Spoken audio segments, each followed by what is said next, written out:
spelled your name. Hi, I'm Rajo and welcome to Tell Me About. Today we have a very special guest, a video editor named Tom Berger. Tom, hi. Hi. Tom, tell me about split edits. Well, when a director shoots a scene on a movie set, they often shoot the same thing multiple times from many different angles. Then it's up to an editor like me to put those shots in the proper sequence. A video editor like yourself uses a computer, is that right? Yeah, that's right. I cut footage using video editing software. I follow along the script to get the right sequence of events, and sometimes the director will even give me notes about pacing. So you just put it in order? Well, yes, but let's say the scene has two people talking. The director might have filmed the entire scene from person A's point of view, and then filmed the entire scene again from person B's point of view. Wow, so the director shoots two different versions of the same scene, two different shots. Yes. Tom, is editing hard? The first thing I do is put the scene in order, cutting right on every line of dialogue, back and forth between each speaker. Back and forth? Yeah, exactly. First one person says something, yep, and then when they're done speaking, the other person says something.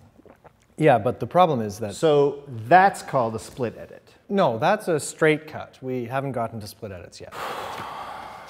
So tell me about split edits. Let's hear it. Well, the problem with straight cutting is that it can make the scene feel kind of stiff and unnatural. I was going to say herky-jerky. Right, exactly. The conversation doesn't flow so nice, and it's kind of jarring for the audience, like watching a tennis match. Because of the back and forth. Right.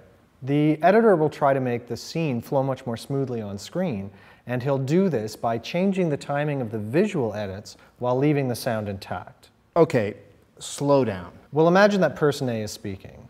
Instead of waiting for them to finish their line of dialogue, an editor may cut to person B halfway through person A's sentence. So we get to see a shot of person B's face while person A is still talking. That's right. And it works the other way too. When person A finishes their line of dialogue, the editor may choose to stay on his face while person B starts talking. So in that instance, we get to see a shot of person A's face while person B is speaking. You know, I think I'm getting it. Do me a favor though, give it to me another way. All an editor is doing here is cutting the visuals either before or after any given character completes a line of dialogue. That's a split edit. It's also called an L cut because of how it looks on the timeline. You are kind of blowing my mind right now. But listen, Tom, can you explain why this helps to make the conversation flow a little more smoothly in the scene? The idea is that the editor is hiding the seams, so to speak. It's a bit like sleight of hand.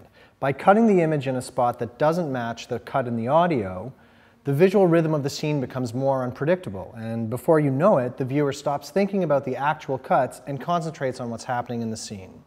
It's kind of like hypnosis, isn't it? The viewer forgets that there are actually two shots that make up the scene. Yeah. You know what? I think I get it. I think I do. Split edits. Right, right. Okay. I get it. Tom, thanks so much for coming on the show and telling us all about split edits. No problem.